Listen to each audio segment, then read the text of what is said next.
നമസ്കാരം. സിയുടെ പേരിൽ ഇപ്പോൾ രാജ്യത്തിന്റെ പല ഭാഗത്തു നിന്നും പ്രതിഷേധങ്ങൾ ഉയരുന്നുണ്ട്.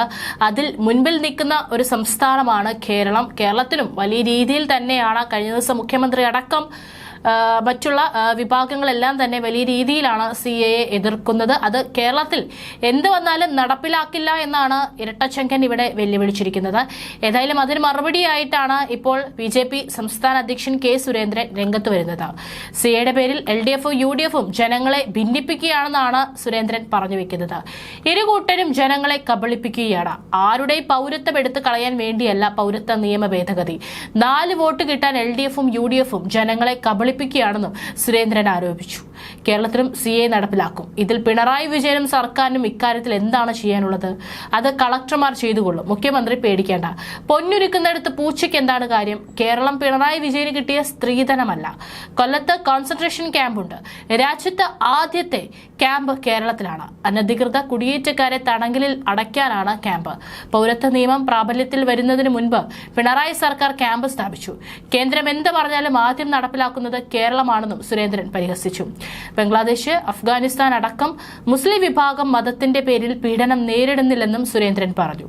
പൗരത്വം കൊടുക്കില്ലെന്ന് പറയാൻ പിണറായി വിജയൻ ആരെങ്കിലും പൗരത്വത്തിന് വേണ്ടി സമീപിച്ചിട്ടുണ്ടോ എന്നും പരിഹസിച്ചുകൊണ്ട് കെ സുരേന്ദ്രൻ ചോദിച്ചു.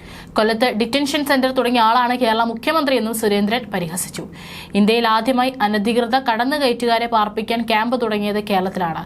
ആദ്യം സിഎ നടപ്പാക്കുന്ന സംസ്ഥാനവും കേരളമായിരിക്കും. മോദി സർക്കാരിന്റെ ഗ്യാരണ്ടിയാണ് സിഎ. വാഗ്ദാനങ്ങൾ പാലിക്കുന്ന സർക്കാരാണ് കേന്ദ്രം ഭരിക്കുന്നത്. സിഎക്കെതിരെ കേരളത്തിൽ സമരം ചെയ്യാൻ യുഡിഎഫിനും എൽഡിഎഫിനും ധൈര്യമുണ്ടോ എന്നും സുരേന്ദ്രൻ ചോദിച്ചു. പാകിസ്ഥാനിലോ ബംഗ്ലാദേശിലോ മതത്തിന്റെ പേരിൽ മുസ്ലിങ്ങൾ പീഡിപ്പിക്കപ്പെടുന്നില്ല എന്നിരിക്കെ എന്തിനാണ് മുസ്ലിങ്ങളെയും സിഎയിൽ ഉൾപ്പെടുത്തണമെന്ന് പറയുന്നതെന്നും ബിജെപി അധ്യക്ഷൻ ചോദിച്ചു.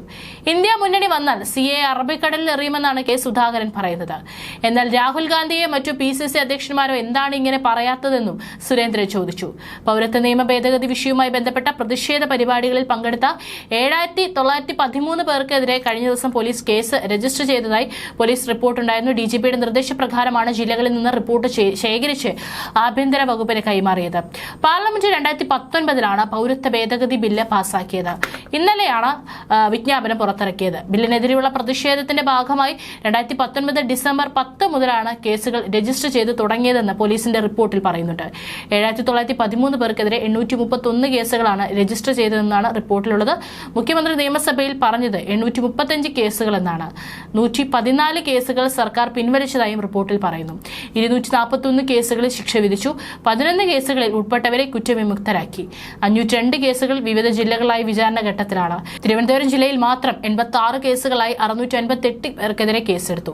കൂടുതൽ കേസുകൾ രജിസ്റ്റർ ചെയ്തത് വടക്കൻ കേരളത്തിലാണ്. സർക്കാർ കേസുകൾ പിൻവലിക്കാൻ അനുകൂല റിപ്പോർട്ട് പ്രോസിക്യൂഷൻ വേണ്ടി ഹാജരാക്കുമ്പോൾ കോടതിയാണ് തീരുമാനമെടുക്കേണ്ടത്.